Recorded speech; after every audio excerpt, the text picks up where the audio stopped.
Buenos días a todos, mi nombre es Daniela y hago parte del equipo de educación continua de la Universidad de los Andes. Sean todos bienvenidos a la conferencia El trabajo por proyectos, un insumo para fomentar el aprendizaje de los niños, niñas, adolescentes y jóvenes. Esta actividad hace parte del ciclo de conferencias online ofrecidas por el Ministerio de Educación Nacional de Colombia y la Dirección de Educación Continua de la Universidad de los Andes, con el que buscamos ofrecerles a todos ustedes información y recursos educativos para que puedan transformarse, cuidarse, inspirarse y conectarse. Les recordamos que al finalizar tendremos un espacio para responder sus preguntas, por lo que los invitamos en el transcurso de la actividad a enviarlas a través del espacio de preguntas y respuestas y si nos acompañan por Facebook a través del espacio de comentarios. Esta actividad está siendo grabada y por correo les compartiremos el video para que puedan volver a verlo y compartirlo. El día de hoy nos acompaña como anfitrión de este evento Isaac Lima, profesional especializado de la Subdirección de Referentes y Evaluación de la Calidad Educativa. Isaac, buenos días, un gusto tenerte con nosotros. Te damos la palabra para iniciar con esta actividad. Daniela, buenas tardes. Muchísimas gracias a todas las personas que nos están acompañando. Al profesor Alejandro Álvarez, es un gusto por estar nuevamente con todos ustedes. Un saludo muy especial de parte del equipo directivo del Ministerio de Educación Nacional, la doctora María Victoria Angulo, la viceministra, la doctora Constanza Larcón, la directora de calidad, la doctora Dani Torres y nuestra subdirectora de referentes y evaluación, la doctora Lisset Angélica Sea. Es un gusto poder compartir con ustedes estas experiencias, estas charlas, donde estamos hablando alrededor de los procesos pedagógicos y didácticos que nos conciernen en esta época. Hoy es un día muy especial para este equipo. Tenemos el gusto de tener con nosotros al profesor Alejandro Álvarez Gallego. El profesor Alejandro es licenciado en Ciencias Sociales, magíster en Estudios Políticos y doctor en Filosofía y Ciencias de la Educación. El profesor Alejandro, además de la docencia y la investigación, ha desempeñado diversos cargos en instituciones del país, entre ellos la Universidad Pedagógica Nacional, ha sido director del Instituto Pedagógico Nacional, vicerrector académico de la Universidad Pedagógica Nacional, director ejecutivo del Instituto para la Investigación Educativa y el Desarrollo Pedagógico, IDEP. Ha trabajado también en el equipo del Ministerio de Educación Nacional como subdirector de Desarrollo y Fomento y subsecretario académico de la Educación de la Secretaría de Educación de Bogotá. Es un gusto poder compartir todo el saber pedagógico y didáctico del profesor Alejandro y pues no le queremos quitar más tiempo a nuestra estrella invitada. Así que, profe Alejandro, muy buenas tardes y un gusto nuevamente poder encontrarnos, así sea virtualmente. Profe Alejandro, adelante.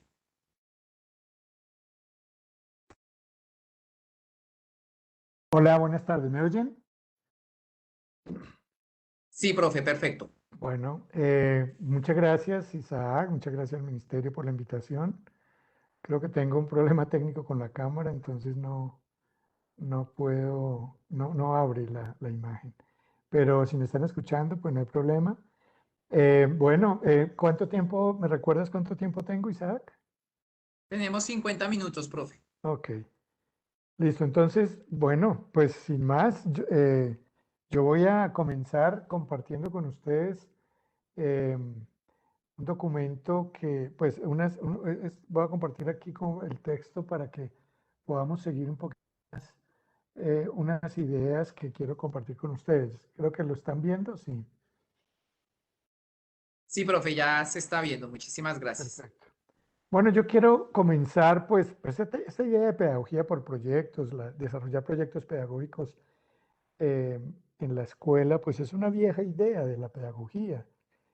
Yo tengo, pues mi campo de especialidad es la historia de la educación y he rastreado con cuidado los pedagogos clásicos y toda la historia de la pedagogía y es fácil encontrar cómo esta idea de trabajar por proyectos casi que está en el nacimiento mismo de la escuela, hace 400 años en Europa, con Comenio, luego con Pestalozzi en Francia, en Suiza, en Bélgica, en Alemania, incluso en América Latina. Pestalozzi fue un pedagogo muy importante que, que llegó a muchos países desde el siglo XIX.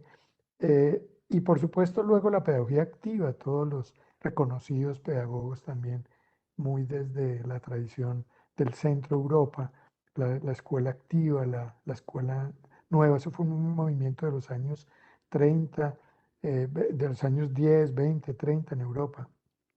En Alemania, por ejemplo, un movimiento pedagógico muy interesante que hubo en los años 20 del siglo pasado, que se llamó Maestro Compañero, o todo el movimiento de escuelas libertarias en Francia, más adelante, en los años 60, se conoció como pedagogía institucional. En Inglaterra, todo el movimiento de pedagogías alternativas lideradas por Summerhill, por ejemplo, una experiencia muy interesante de escuela organizada por proyectos.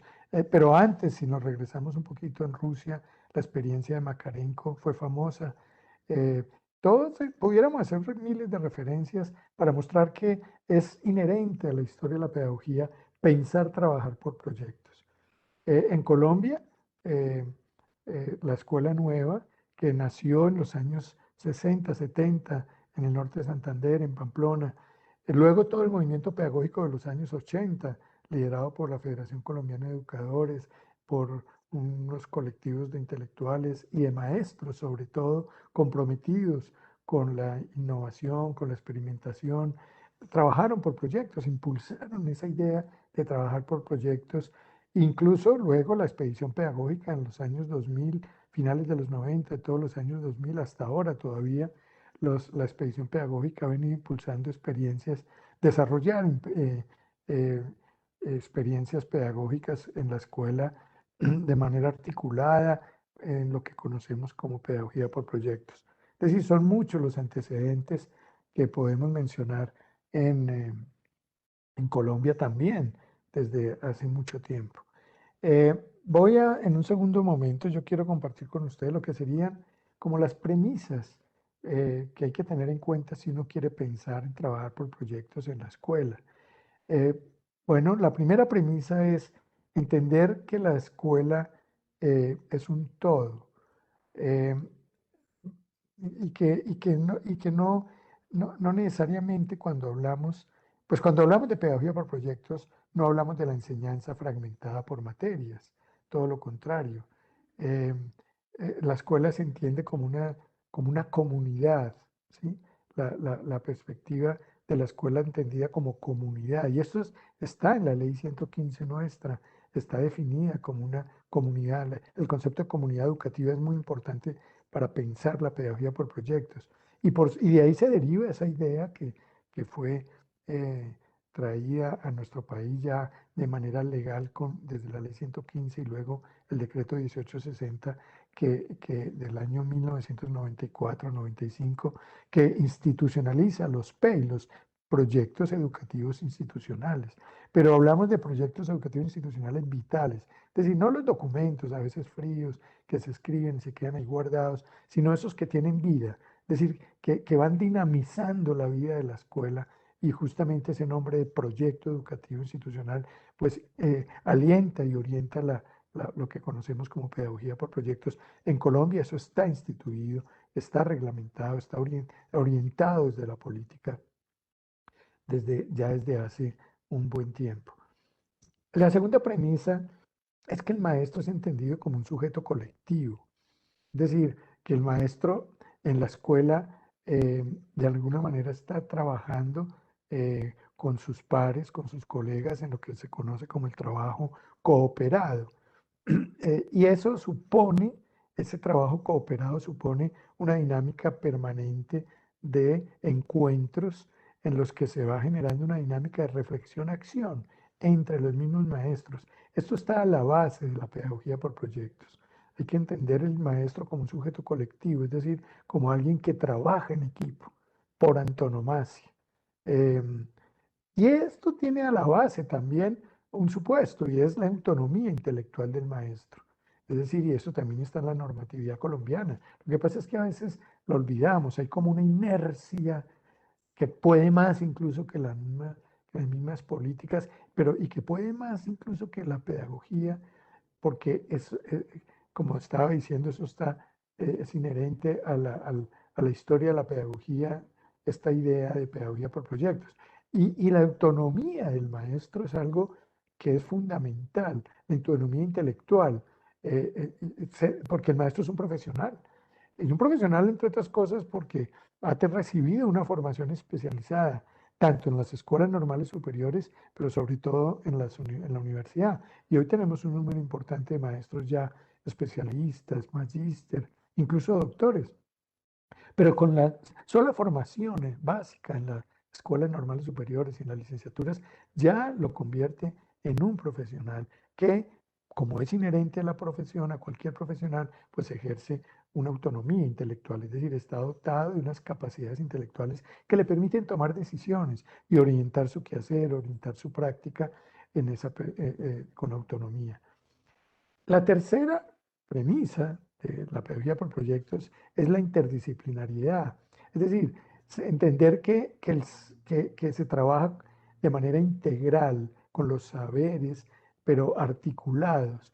Hoy hay un debate epistemológico, el debate epistemológico contemporáneo, pero no estoy diciendo hace 10 años ni 20, sino casi desde comienzos del siglo XX, la epistemología, la filosofía, eh, la- la- la- las disciplinas científicas han venido diluyendo sus fronteras, demarcadas años antes muy claramente por una corriente más positivista, una corriente más cientificista en un sentido negativo, pero ya desde comienzos del siglo XX y por supuesto y sobre todo después de la Segunda Guerra Mundial, este debate se intensificó y hoy en día es imposible pensar una disciplina científica de manera es, eh, aislada de las demás ciencias, de las demás disciplinas, incluso entre las ciencias naturales y las ciencias humanas y sociales, cada vez más hay relaciones estrechas, es decir, las fronteras entre unas y otras son cada vez más porosas y hay un diálogo, lo que se conoce como interdisciplinariedad. Incluso muchos hablan también de transdisciplinariedad, es decir, que es imposible pensar en la física o la química o la matemática incluso, o las ciencias humanas, las ciencias naturales, perdón, la biología en el caso de las ciencias naturales o las ciencias humanas, la literatura, pero también la sociología, la antropología. Cada vez son disciplinas que tienen que relacionarse unas con otras para poder ganar legitimidad. Y es sabido, el modo de ser del conocimiento hoy, digamos ya desde los años 70 se viene hablando desde una corriente que se conoce como la posmodernidad, está hablando del conocimiento integral, incluso para darle lugar a otras formas de ser del conocimiento, del saber, el saber ancestral, el saber comunitario, el saber que proviene, digamos, dialoga con la naturaleza de otra manera, los saberes localizados territorialmente eh, y que se producen de otras maneras, que tiene un estatuto diferente al científico. Ya se habla del diálogo de saberes hace rato y entonces esa es una premisa fundamental para pensar la pedagogía por proyectos. ¿Por qué? Y la cuarta premisa, voy a hablar de la gramática del saber escolar. Esta es una categoría que yo he estado trabajando apenas un par de años, eh, porque hace rato se viene hablando de las disciplinas escolares, entendidas como un saber con estatuto teórico propio. Es decir, que una cosa son las disciplinas científicas, todo ese debate del que yo venía hablando, de la interdisciplinariedad, de la transdisciplinariedad, eso en la escuela tiene como su propia dinámica, no es no está aislado, no está desconectado del debate epistemológico, pero además tiene su propia dinámica, porque la escuela es una institución que produce saber. Por eso podemos hablar que tiene una gramática, el saber escolar tiene una gramática. Lo que se enseña en la escuela, la manera como se enseña, la manera como algunos hablan de la transposición, otros hablan de la apropiación, de la intersección, de la contextualización de las disciplinas y de los saberes sociales, científicos en la escuela. Y entonces estamos hablando de esta premisa que es muy importante porque es la idea por eso el tema de la autonomía intelectual del maestro, pero también del tema de la autonomía de la escuela, que también está consagrada en nuestras normas. Por eso los proyectos educativos institucionales, para organizar los currículos de acuerdo a las corrientes pedagógicas que la comunidad educativa en su sabiduría vaya estructurando y le vaya dando cuerpo y que oriente ya la práctica pedagógica, oriente el currículo. Ahí hay una gramática, entonces, repito, que caracteriza a la escuela. Y el saber escolar es un saber que tiene sus propias reglas de funcionamiento, su propio modo de operar, de producirse, de circular. Entonces, pensar en eso es muy importante porque no se trata simplemente de traer las disciplinas científicas o los saberes sociales y llevarlos a la escuela y de una manera a veces mecánica, instrumentalizada, a veces muy técnica, se vuelve con algo, digamos, como un asunto de la didáctica. Y es mucho más que una traducción didáctica, es mucho más que una transposición didáctica. Lo que hace la escuela es producir saber y conocimiento. Eso, allí los maestros juegan un papel muy importante, porque dialogan también con el territorio, con el entorno, con las culturas locales, dialoga con el mundo de los niños, con sus estructuras psicológicas, con sus formas de aprender, con sus formas de conocer, que eso tiene que ver con está arraigado culturalmente. Eso lo han reconocido también los pedagogos. Siempre, siempre, la pedagogía no es algo reciente, siempre ha planteado que es necesario dialogar con las estructuras cognitivas, psicológicas, las formas de aprender de los niños, ligado a las culturas, al territorio, a las regiones en donde pasa eso. Luego, no es fácil. Esto quiere decir que es un asunto complejo, pero que los maestros tienen como una destreza y unas habilidades incorporadas que se las da su formación, pero también se les da su práctica, la práctica misma. Ahora, eso hay que potenciarlo.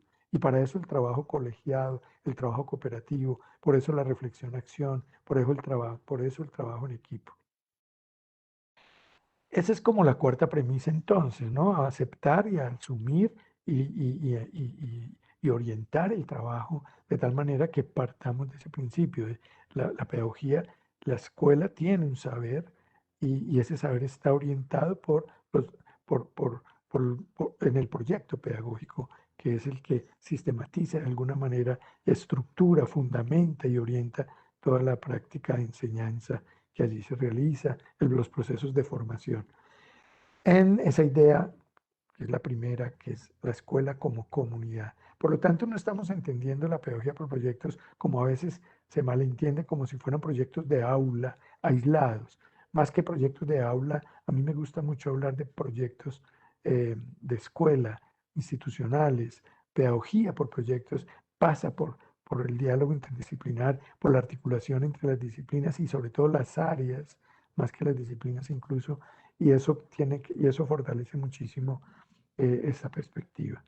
Y el trabajo aislado puede haber interesantes proyectos de aula, pero si no está conectado con el proyecto pedagógico institucional, si no está orientado por proyectos pedagógicos interdisciplinarios, pues puede debilitarse. Los mismos niños suelen confundir, pues se pueden confundir, ¿no? Porque es como seguir creyendo que la formación es un asunto de sumatoria de disciplinas parceladas, fragmentadas, que no conducen, digamos, más que a veces a confundir y fragmentar la misma experiencia de los chicos.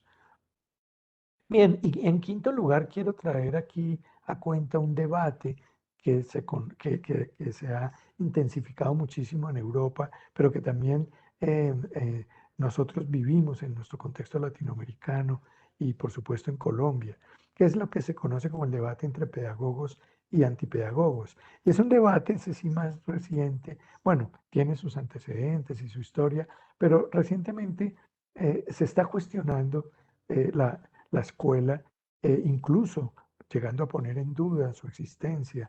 Hay un movimiento que se llama homeschooling, hay un movimiento que trata de insinuar que es que los niños pueden aprender solos, y eso es muy peligroso, porque, y a veces tiene eso fundamentos y raigambres en la psicología, en las neurociencias, que está hablando del aprendizaje como si eso fuera algo innato, algo inherente, y como si fuera un fenómeno fisiológico, biológico, que estuviera como en la naturaleza de los niños. A veces incluso se invoca a Rousseau, mal leído, mal entendido, o a la pedagogía activa, mal leída, de la que ya hablaba yo al principio. No, los niños no aprenden solos. El aprendizaje no es un asunto fisiológico y biológico solamente, neurofisiológico, no, no es cierto. El aprendizaje es un fenómeno también y fundamentalmente cultural, es un fenómeno social y sobre todo es un fenómeno pedagógico. Es decir, se da en colectivo y aquí nuestro maestro Paulo Freire lo dijo con mucha claridad, aprendemos unos de otros, lo dijo Vygotsky, lo dicen muchos, lo dice Dewey, el famoso pedagogo norteamericano de los años 20, 30, de finales del siglo XIX, ya Dewey estaba hablando de que lo que forma es la experiencia y la experiencia se da es en colectivo, es en relación con los demás, se aprende de los otros. Makarenko, que ya lo mencioné, tiene textos muy bellos sobre eso. Pero incluso el mismo Piaget reconocía que no es posible aprender de manera aislada, que se aprende también en sociedad, se aprende con el otro, en colectivo. Entonces, muchos están cuestionando hoy la existencia de la escuela porque creen que es posible que el niño aprenda por sí mismo, a su ritmo, y eso mal entendido que llaman según sus intereses. No, los intereses del niño no están dados por naturaleza. El niño no tiene intereses per se. El niño tiene intereses creados que tienen que ver con su entorno, que tienen que ver con su familia, tienen que ver con su cultura, con la tradición lingüística a la que pertenece, tiene que ver con muchas cosas. Los intereses son creados. Y la escuela tiene un papel fundamental, que es acompañar esos intereses que son sociales, culturales, locales, eh, lingüísticos, pero acompañarlos, pero a partir de un proyecto. La escuela es la que le ofrece un proyecto de vida, le ofrece el mundo, le ofrece la cultura también, y la intercepta, la interroga, la cuestiona, no la acepta pasivamente. La escuela es la que le permite al niño interrogar su mundo, cuestionar lo obvio, lo dado, lo que aprende incluso en su casa y en su entorno, la escuela le permite interrogarlo, la escuela le abre el mundo, el universo, los códigos lingüísticos más universales. Eso es a lo que le permite la escuela. Pues bien, hay un debate que se conoce como entre pedagogos y antipedagogos, en el que se dice que, que los antipedagogos dicen que los pedagogos han caído en un error, en ese error de creer que la formación es un camino fácil, que basta conseguir el camino de los intereses del niño y que el maestro es un simple acompañante. Eso es peligroso. Hay muchos llamados antipedagogos que advierten esos riesgos, pero a su vez los antipedagogos tienen un problema y ese es un movimiento que se da en Colombia, y es que creen que basta hacer énfasis en las disciplinas y en el rigor científico y en la verdad dada por el maestro de manera autoritaria, como si eso eh, fuera propio de la escuela. No, los pedagogos cuestionan esa tesis de los antipedagogos y los pedagogos defienden la idea de que la escuela propone pedagógicamente unas alternativas que son las que acompañan al niño y sí, acompañan. El maestro es acompañante también. No puede ser el adulto que autoritariamente imponga el saber, que es un poco el sesgo de los antipedagogos. No me voy a detener mucho en eso, pues porque quizás no se tenga el contexto de este debate y no vendría al caso, pero sí quiero señalar que también está en el trasfondo de esta propuesta de trabajar por proyectos este debate. ¿Por qué? Algunos critican la pedagogía por proyectos porque creen que al hablar de currículos integrados y al trabajar de manera interdisciplinaria y por equipos, pues creen que eso debilita la formación científica disciplinar. Ahí es donde está el debate. Y yo creo que eso hay que tenerlo muy presente en los colectivos de maestros, en las comunidades educativas, para poder discernir de la mejor manera qué es lo que conviene y efectivamente no bajar el nivel académico de la formación, porque los antipedagogos critican a los pedagogos porque creen que a veces eso lleva el camino fácil, mediocre, y a lo que algunos antipedagogos llaman la escuela basura. Y es cierto, hay que tener cuidado de que la pedagogía por proyecto no se convierta en en una, en un camino ligero, facilista, simplista, que le evita el esfuerzo a los chicos. Los antipedagogos reclaman el esfuerzo y en eso los pedagogos a veces se defienden diciendo, nosotros no estamos negando el esfuerzo, sí hay que exigir se trata de exigir lo máximo, pero de todas maneras se trata de exigir en contexto, es decir, también teniendo en cuenta la realidad de los niños, el entorno de los niños, las facilidades que tengan los niños, las oportunidades que tengan. Y la escuela debe esforzarse por ofrecerle a los niños el mejor entorno, las mejores condiciones para aprender. Eh, Bien, y otro principio importante, el último que quiero traer a colación en esta ocasión, es el principio del trabajo. Freinet, ese pedagogo francés que fue tan importante en los años 20, en los años 30, y que se conoce en toda Europa, y también llegó a América Latina, esa corriente pedagógica, esa propuesta de Freinet. Freinet tenía como principio el trabajo. La pedagogía por proyectos cree en el trabajo, no en el trabajo mecánico, en el trabajo, en algunas partes se ha leído mal, como educar para el trabajo, que se confunde con la educación técnica, como preparar mano de obra barata para la empresa. No, no es ese tipo de trabajo.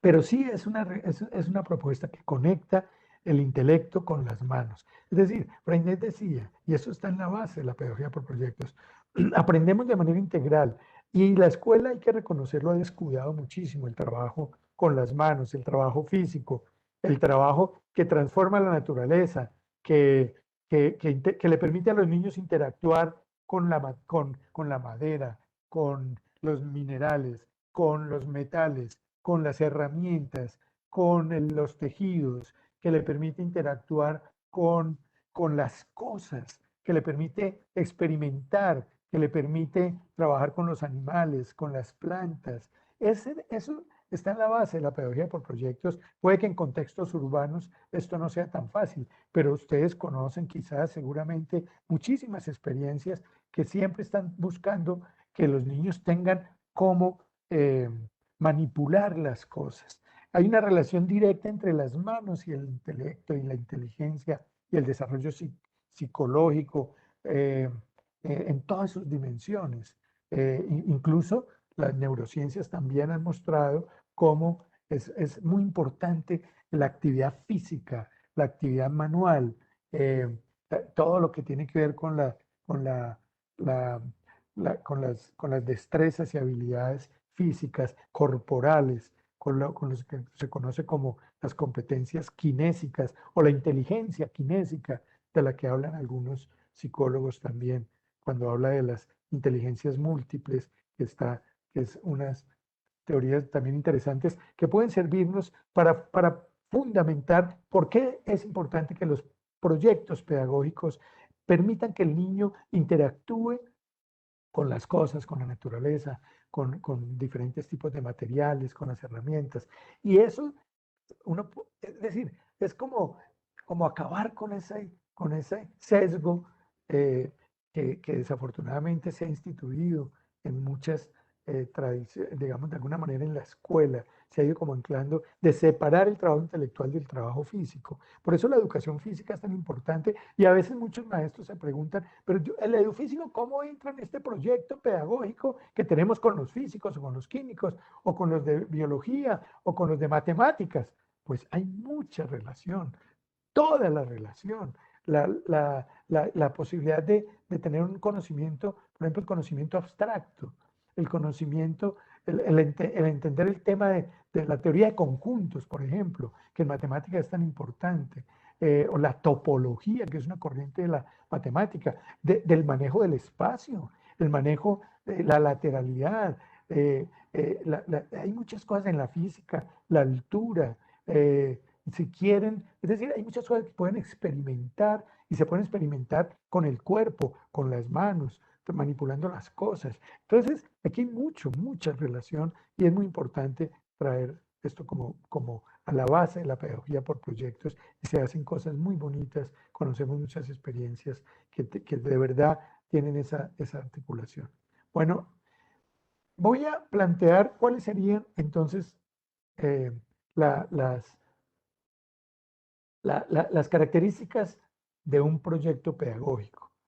Yo voy a plantear rápidamente por ahora seis aspectos a tener en cuenta en un proyecto pedagógico. En primer lugar, la planeación colectiva, como ya dije, interdisciplinar.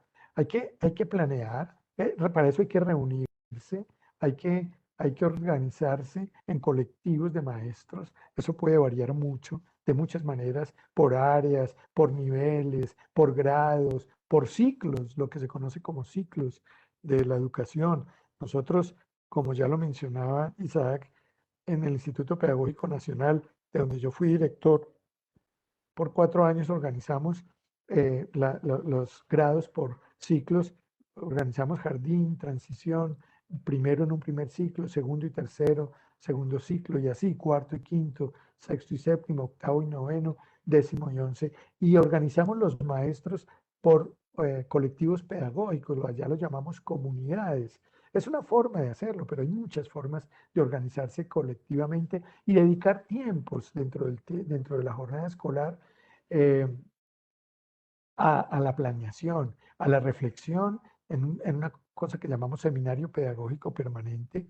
Un par de horas a la semana se reunían las comunidades y planeaban las actividades de acuerdo con ideas que se traían, habiendo estudiado previamente las alternativas que diferentes profes de las áreas llevaban, se organizaban las propuestas. Y hay que hacer planeación de corta, mediana y larga duración. Y sobre todo hay que estar evaluando el proceso permanentemente. Entonces es una primera característica de una pedagogía por proyectos. Hay un proceso sistemático de planeación y evaluación y hay un trabajo interdisciplinar organizado por colectivos y esa planeación debe hacerse de corta, mediana. Cuando digo corta, de tiempo, una planeación de corta duración, digo, por ejemplo, de una semana. Esta semana, ¿qué vamos a hacer?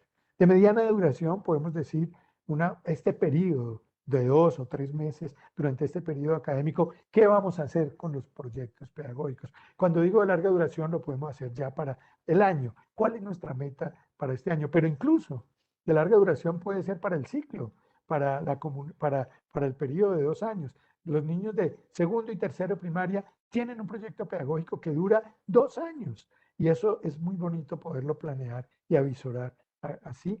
Pero, claro, es estableciendo como propósitos de 2 años, pero eso hay que irlo acortando, ¿no?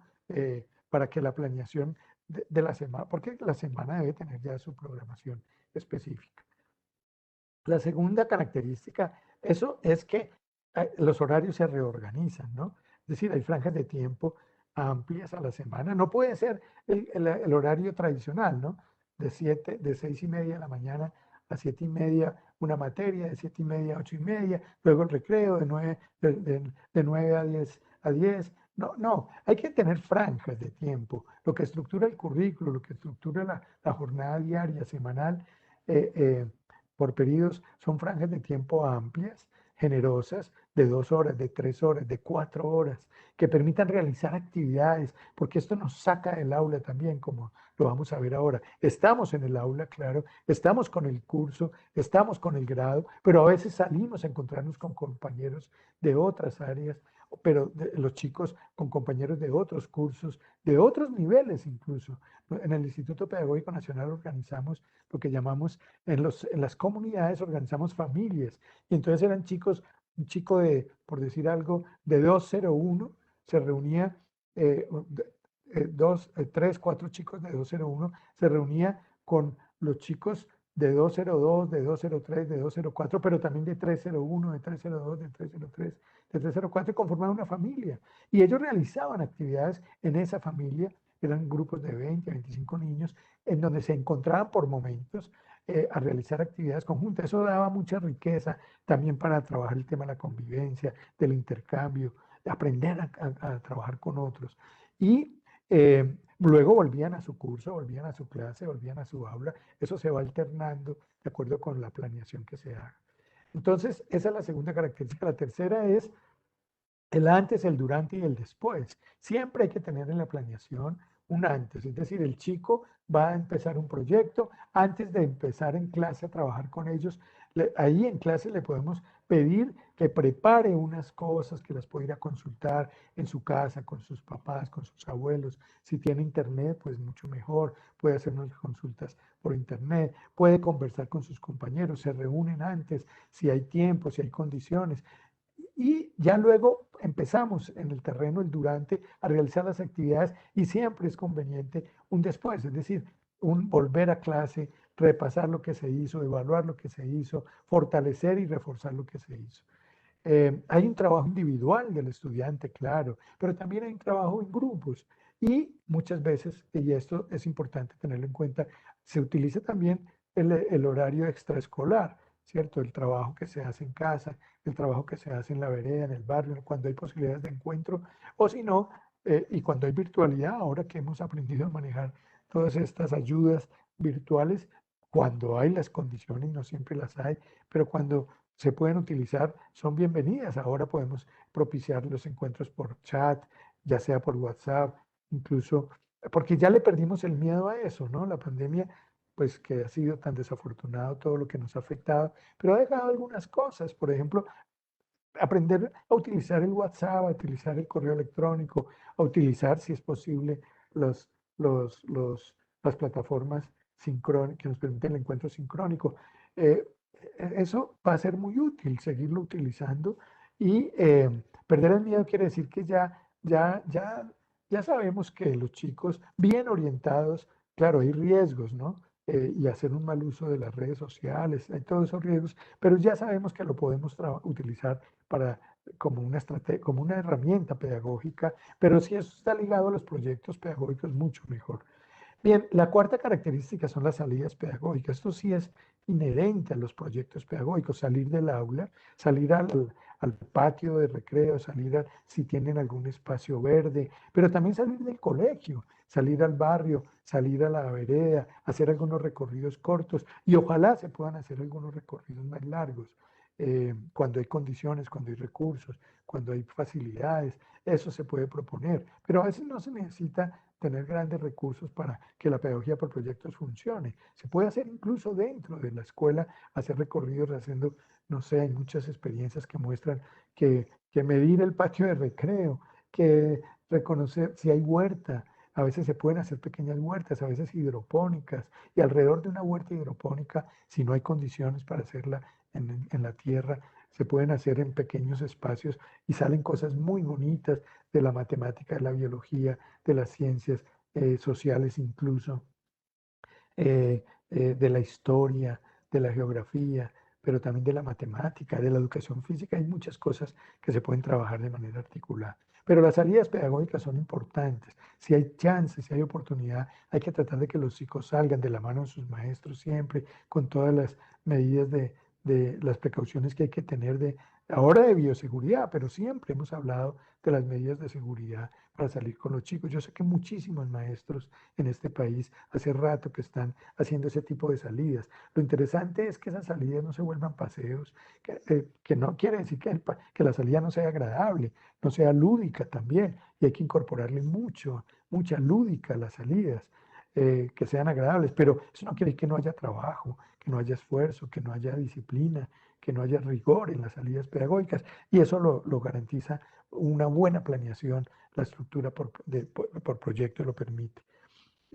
Ahora, y la quinta característica es el apoyo en la informática, en la virtualidad, todo lo que tenemos hoy en día, cuando hay condiciones, la producción audiovisual, los podcasts, los YouTube, todo eso lo podemos utilizar para los proyectos. Hay que permitirle a los niños que tengan ese encuentro. Cuando tenemos la sala eh, de computadores en el colegio, pues hay que abrir esos espacios, no solamente para la clase de tecnología, no, las tablets, si las hay, o los computadores en la sala, hay que utilizarlas también para que puedan navegar. Hay que perderle un poco el miedo también al Internet, teniendo las precauciones obvias que hay que tener. Y eso hace parte de un momento, uno de los momentos del proyecto pedagógico puede ser encontrarse, navegar por Internet, hacer intercambio. Los chicos son relativamente hábiles con con las nuevas tecnologías, ya no son tan nuevas, con las tecnologías virtuales, y hay que permitirles que desarrollen esas habilidades bien orientados, acompañándolos para que hagan intercambios entre ellos, búsquedas, exploren, naveguen, se pueden encontrar cosas maravillosas, incluso la música. Cosas que a ellos les gusta mucho. La música se puede incorporar a los proyectos pedagógicos, las letras, las tonalidades, las músicas folclóricas, pero también las músicas modernas, hasta el, hasta el reggaetón puede ser bienvenido si está bien orientado, si está bien acompañado, hacer análisis crítico, por ejemplo, de las letras, o hacer un análisis sociológico, antropológico, ¿por qué no? Con los chicos más grandes, para hacer una lectura de qué contenidos se transmiten a través de las redes, a través de la música. Todo eso puede estar ligado a los proyectos pedagógicos. Y en sexto lugar, pues la evaluación de los estudiantes. Los proyectos pedagógicos permiten dar el paso, dar el salto hacia la evaluación cualitativa, hacia la evaluación conceptual, la evaluación de procesos, porque se valora el trabajo colectivo, también el trabajo individual de cada chico y la capacidad de trabajo en grupo, por ejemplo, eso hay que valorarlo, hay que evaluarlo. No solamente evaluar con exámenes, con resultados, con productos y evaluar solamente los resultados, hay que evaluar los procesos, hay que hacer una estructura de evaluación de proceso, de evaluación cualitativa, y eso estimula mucho a los chicos. Ahora en pandemia, muchos colegios se vieron obligados a pensar en una evaluación de otro tipo, porque no podían evaluar igual a un chico que tenía acceso a Internet, a un chico que no tenía sino un pequeño celular, como llaman popularmente, en una flecha, que la tenía que compartir con su papá, con su hermano, con su tío, y que tenía pocos momentos para hablar con el profe para que le dijera qué hacer. Bueno, pues se dieron cuenta que no podían evaluar igual a ese chico que al que tenía Internet o que al que tenía más facilidades, mejores condiciones en su casa, que tenían un cuarto donde trabajar, el que vivía en un inquilinato o en unas condiciones muy precarias y trabajaba en la cocina. Es decir, se dieron cuenta que había que valorar el esfuerzo de esos chicos y entonces la evaluación se volvió más cualitativa, más flexible. Y ese aprendizaje hay que traerlo a la escuela presencial.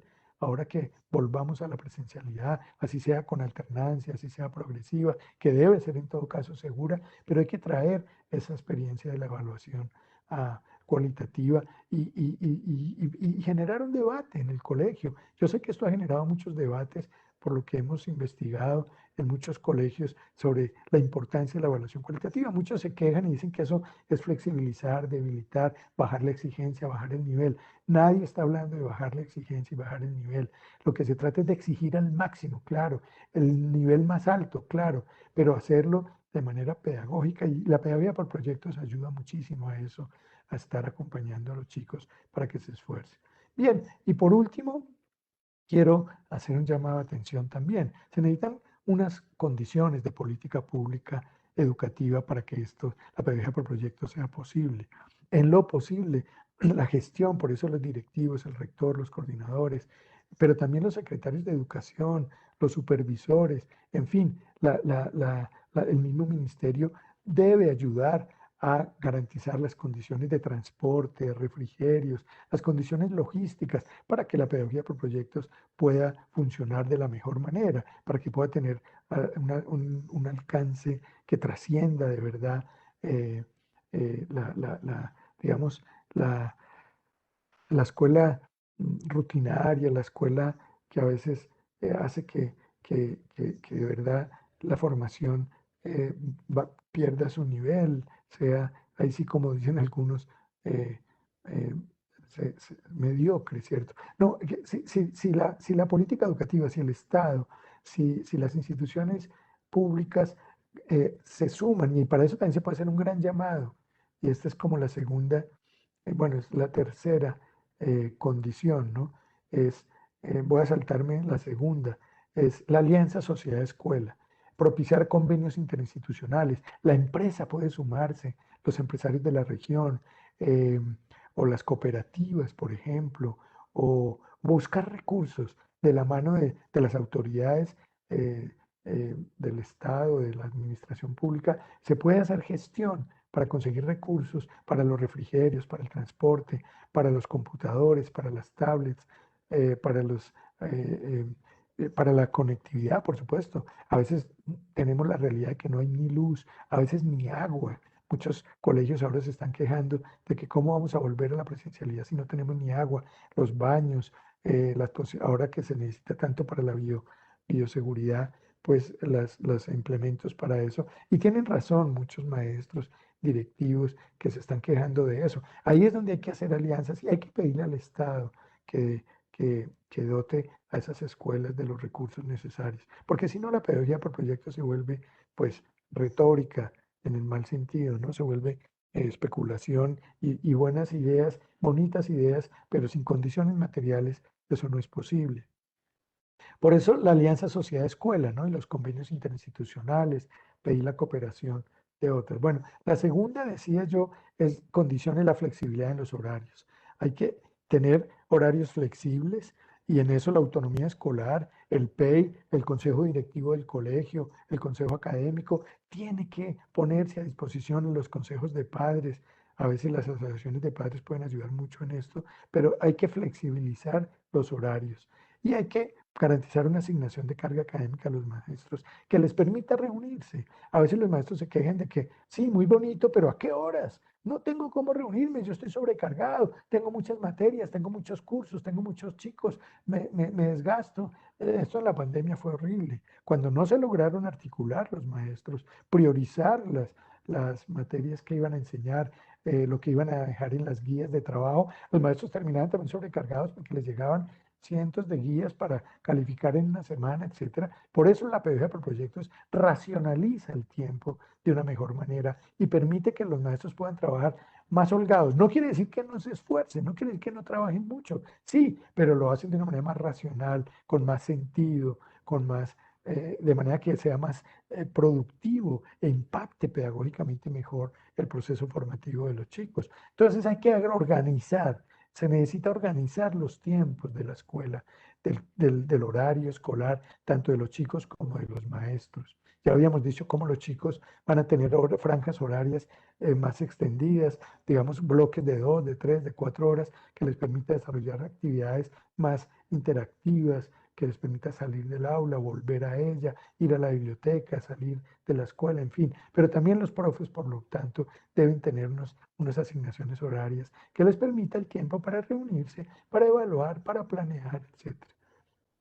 Bien, ya habíamos hablado de la alianza sociedad-escuela. La otra condición, la, la cuarta condición, es la formación permanente de maestros. Y ahí hacemos un llamado a las entidades territoriales para que pongan a funcionar el plan territorial de capacitación que le corresponde a los comités territoriales de capacitación. Eso está en la ley, eso está reglamentado. Y con todo el enfoque de lo que se conoce como los PFP, los proyectos los programas de formación permanente de docentes. Programas de formación permanente de docentes. Eso es muy importante para dejar la capacitación esta improvisada, a veces casuística, a veces circunstancial, un cursito aquí, un cursito allá. No, los programas de formación permanente deben tener pues un plan territorial de capacitación que las secretarías de educación organicen de manera que haya una oferta de formación permanente articulada a los PEI de los colegios. Sobre esto no me voy a extender, no me voy a detener, pero aquí hay mucho que hablar. Bogotá tiene una experiencia muy interesante porque el Comité Territorial de Bogotá ha funcionado y desafortunadamente, y tiene recursos, claro, porque Bogotá se le asigna el presupuesto, le alcanza para asignarlo a, a la formación permanente, pero y hay muchos municipios que no tienen esos recursos desafortunadamente.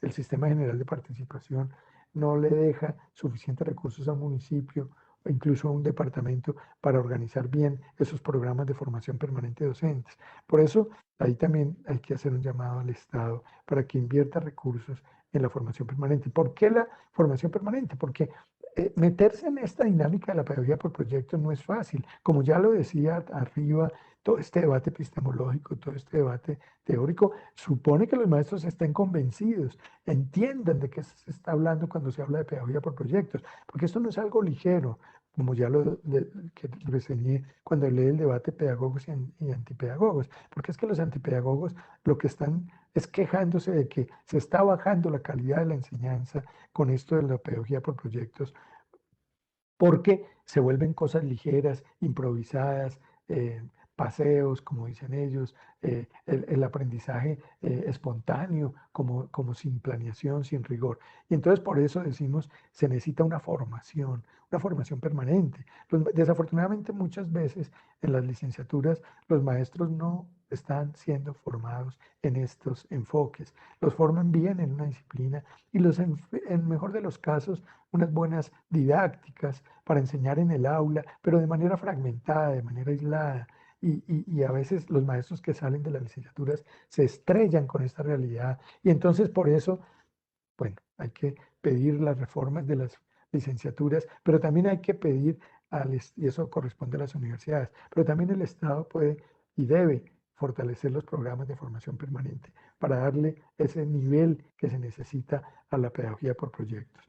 Y por supuesto, eso tiene implicaciones en el escalafón docente. El escalafón docente, desafortunadamente, el 278, pues como que no tiene muy claro cómo es que es esto de la formación permanente y cómo se le garantiza al maestro que un esfuerzo intelectual en este tipo de programas, bien acompañados por las universidades incluso, por grupos de investigación que van acompañando ese proceso de formación, tiene un estímulo que se traduce en su mejora salarial. Eso hay que decirlo. O sea, también el esfuerzo tiene que tener estímulos económicos. Y por último, yo recomiendo muchísimo que se consulte toda la experiencia de un movimiento internacional que se conoce como el Movimiento de Ciudades Educadoras. En Bogotá tenemos una experiencia que la implementamos durante eh, la administración en la que yo tuve oportunidad de estar dentro de la Secretaría de Educación de Bogotá. Implementamos algo que llamamos el navegador pedagógico. Instituimos una cátedra que se llama la Cátedra de Pedagogía, y en esa cátedra trajimos a muchos expertos internacionales que han trabajado esto de las ciudades educadoras, porque es la forma de poner la ciudad, también en el campo. Hay muchas experiencias bonitas sobre eso, digamos, a disposición de la escuela, a disposición de los maestros, para que ellos puedan trabajar con los niños, enseñar a través de proyectos todo lo que hay que aprender, pero a través de la ciudad. La ciudad es un espacio privilegiado, también las regiones, el sector rural. En el sector rural hay muchísimas cosas que de la mano de los maestros pueden los niños acceder al conocimiento matemático, físico, tecnológico, de las ciencias humanas, de la literatura, de las ciencias sociales, pero también del arte, pero también de la tecnología. Y la educación física, como ya lo decía, se puede aprender haciendo esos recorridos, teniendo a disposición los espacios urbanos y rurales. Por eso el navegador pedagógico es una herramienta que pone a disposición de los maestros y de los colegios, digamos, una información que ya está organizada y sistematizada previamente para que los maestros puedan organizar sus salidas pedagógicas y a través de ellas hacer todo el trabajo de los proyectos que estructuran a través de su proyecto educativo institucional, y en la planeación que decíamos, en el trabajo cooperado, interdisciplinario. Bueno, aquí hay muchas cosas que se pudieran ampliar y profundizar. Yo quisiera dejar ahí para que haya lugar a las preguntas y comentarios de esto que he propuesto, que pues tiene, como se ve, muchas aristas que se pueden profundizar eh, de muchas maneras. Voy a ver si yo puedo dejar de compartir aquí.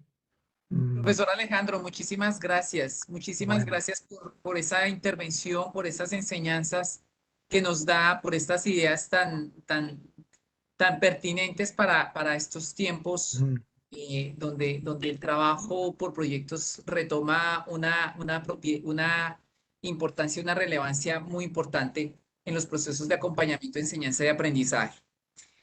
Tenemos varias preguntas. José Alexander Buitrago nos pregunta que en la pandemia se dificulta la socialización y el contacto con los demás. ¿Esta situación dificultaría el trabajo por proyectos? bueno, nosotros hicimos una investigación para la Secretaría de Educación de Bogotá sobre lo que estaba pasando con los colegios durante la pandemia, con la enseñanza, con los niños, con los papás, y encontramos cosas sorprendentes. Encontramos que, al contrario, En medio de las dificultades que existen con respecto a la conectividad, se hicieron unos esfuerzos increíbles entre maestros, porque es que ellos se dieron cuenta al principio, como esto nos sorprendió a todos, y lo único que se tuvo a mano fueron las guías. En muchos casos se decía, mándele guías a los niños, mándele guías, mándele guías. Claro, los niños y los papás se reventaron y pusieron el grito en el cielo y dijeron, nos desbordó, no tenemos tiempo, y además está empezando la pandemia. Los mismos maestros se llenaron de guías, como ya lo había dicho, y no les quedaba tiempo. Entonces, ¿qué hicieron? Eso llamó, invitó inmediatamente a empezar a comunicarse y a ponerse de acuerdo entre ellos y a racionalizar. Al principio era un tema de racionalización, es decir, de darle prioridad a unos contenidos porque no se podía abarcar todo lo que estaba previsto en los planes de estudio. Pero esto fue evolucionando y fue dando lugar a unas experiencias muy interesantes, porque empezó como que se dieron cuenta los maestros que podían articularse de diferentes áreas. En ese ejercicio de prioridad, de establecer las prioridades, se encontraron con que podían armar proyectos y que iban a ser muy potentes y productivos. Encontramos testimonios de papás, de chicos y por supuesto de maestros que dijeron, estamos felices porque aquí ahora, no, claro, no es el ideal, ¿no?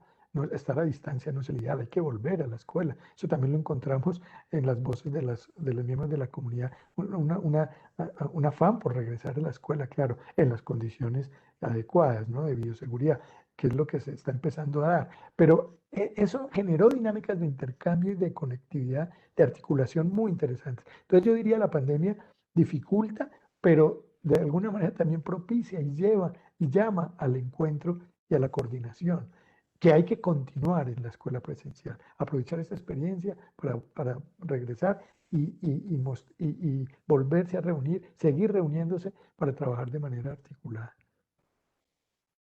Muchas gracias, profe. Orley Bernal nos pregunta que el trabajo por proyectos es una muy buena opción. Hay muchas brechas en Colombia.